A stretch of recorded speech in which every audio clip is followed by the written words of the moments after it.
తనూజ కళ్యాణ్ వాళ్ళ మమ్మీకి వెళ్ళిపోతున్న టైంలో ఆంటీ ఒకసారి అని చెప్పేసి చీరేస్తుంది అనమాట. ఇది బయట పంపించలేమోరా అంటే అందులో ఏం లేదు జస్ట్ చీరే అని చెప్పేసి అంటుంది.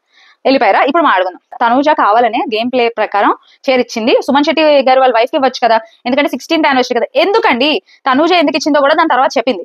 ఎందుకంటే ఇక్కడ అందరూ సపోర్ట్ చేస్తారు, తను మార్చుకుంది, వాళ్ళ చెల్లి చెప్పింది కదా, ఇక్కడ అందరూ సపోర్ట్ చేస్తారు, కేర్ చేస్తారు, కానీ నువ్వు నాకు ఇంకా ఎక్కువ కేర్ చేస్తావు. And next one more thing ఏంటంటే నాకు బాలేనప్పుడు రాత్రంతా కూడా నన్ను కేర్ చేస్తావు, నువ్వు నాకు ఒక హోమ్ ఫీలింగ్ ఇస్తావు అని చెప్పేసి ముందే చెప్పింది కదా.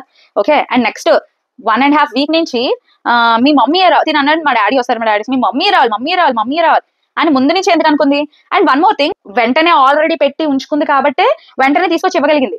అదే వెతుక్కుని అప్పుడప్పుడు గేమ్ ప్లే ప్రకారం చీర ఇవ్వాలి అది ఇది అనుకుని చీర తీసుకుని దానికి టైం అయిపోద్ది కదా.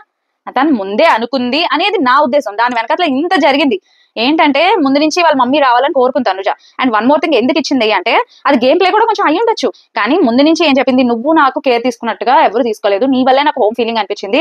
అండ్ వన్ మోర్ థింగ్, తనకి నిజంగా బాలినప్పుడు లైవ్ లో ప్రతిసారి చూసినప్పుడల్లా కళ్యాణ్ పక్కన కూర్చొని ఉండేవాడు. సో దాన్ని ఇవ్వడంలో తప్పే ఉంది. దీన్ని కూడా ఎలా తప్పు పడతారయ్యా నాకు అర్థం కావట్లే. హేట్రెడ్ ఉండొచ్చు, మరీ ఇంత టూ మచ్ గా ప్రతిదీ గేమ్ ప్లే గేమ్ దృష్ట్యా ఉంచుకుంటే మనుషులా కూడా ఆలోచించాలి ఒక్కొక్కసారి అని నాకు అనిపిస్తూ ఉంటుంది. ప్రతి విషయం ఒకే గేమ్ త్రూ వెళ్ళకూడదండి, కొన్ని ఇలా కూడా జరిగి ఉండొచ్చు కదా అని ఆలోచించాలి.